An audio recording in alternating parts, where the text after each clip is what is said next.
Peace, fam. Brother Cool Suno Nouvelle, Suno University. I'm Haitian, first and foremost. I'm actually Haitian and Choctaw. If you really want to get down to it. But this is the Presidential Guard for the Orchestra of Haiti, 1904. You notice anything familiar about what they're wearing on their head? Do you notice that the headdresses that are on these Zouave's heads are cone-like? And that if you look close enough, you will see that they have a similar version of a tassel hanging on the left side.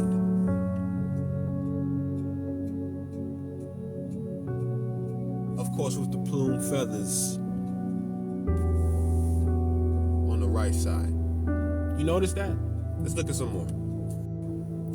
It can't just be me that's noticing the similarities in the pattern. Like, in your mind's eye, remove the feather, remove all the other stuff. Just look at the base setting of that headdress.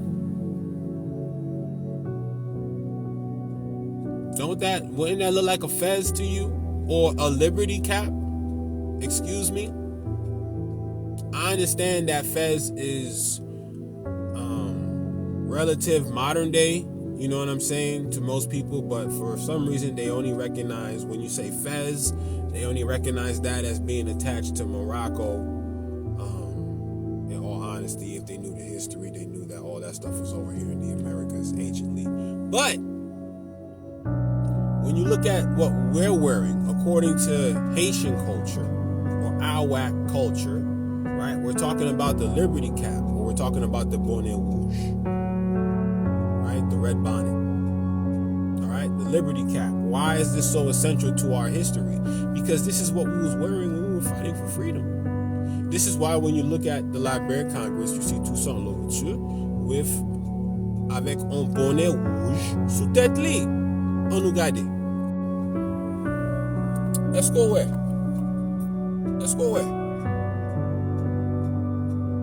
Qui sa mon on nous gagne sous tête li? Un bonnet rouge. Cap libité.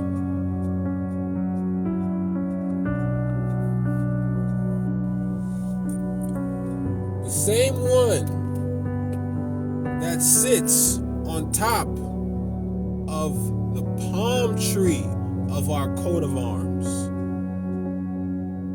Liberté, égalité, fraternité. Liberty, equality, and brotherhood. Liberty, equality, brotherhood. That's what that cap on the tree represents. The same liberty cap that you see Empress Delphia of Washita wearing, because it's an ancestral custom.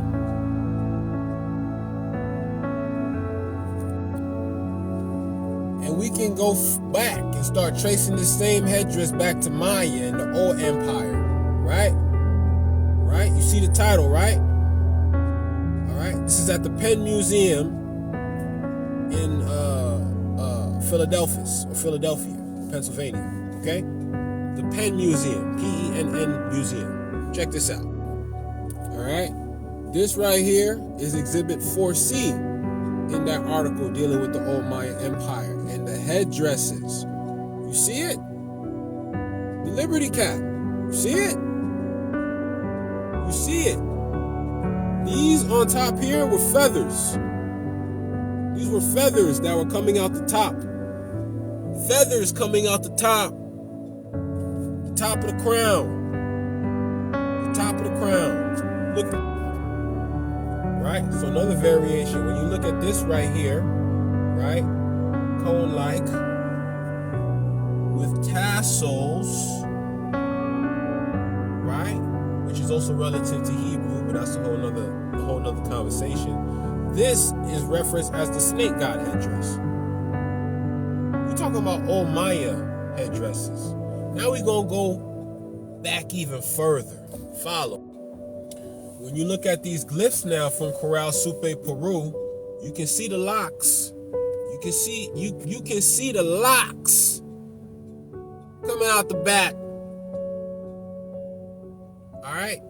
This goes further behind the old Mayan Empire. Now we're in what they claim to be 2600 BCE. But in my research, according to the research, right, Pope Gregory the 13th created BCE in the 15th century. Okay? So when you see BCE, you need to think in your mind 15th century. 15th century. That'll be a whole nother video on that one, right? But once again, 2600 BCE. This is before Christ, before Common Era. All right. In stone. This is in Corral Supe, Peru. This is known, according to the world publicly. This is listed underneath UNESCO. Okay, so this is a World Heritage Site. This site is classified as the mother civilization of the Americas.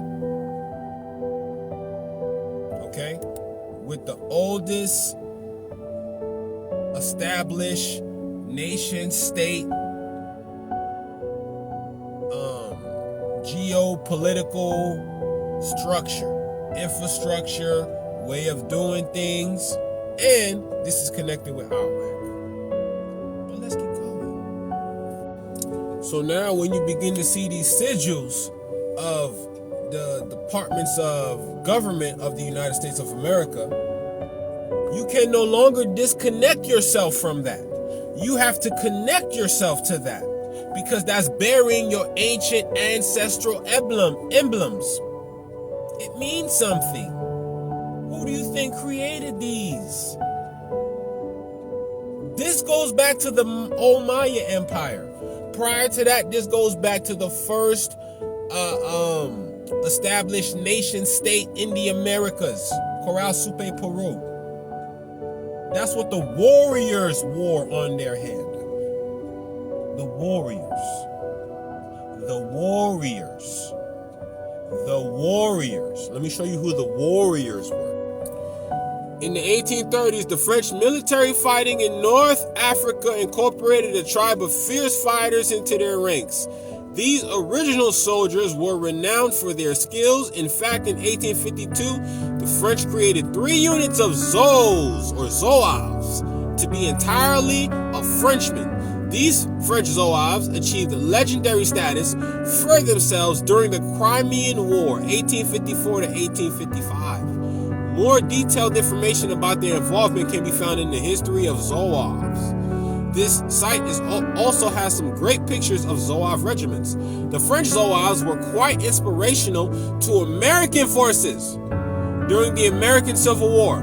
Both the Confederate and Union armies formed Zouave regiments who were imitations of the French uniforms. What they talking about? They talking about this. Kepis, turbans, and fezzes. Caps, turbans, and fezzes. The caps are the ones with the brims that come out. Like this one right here. This dude right here. That's a kepi. Kepi. Okay? The turbans, and then you got the fez. Y'all gotta stop playing with us, man. When we talking about Zouave, this is what we talking about. Don't worry about the whitewash. Don't worry about the whitewash.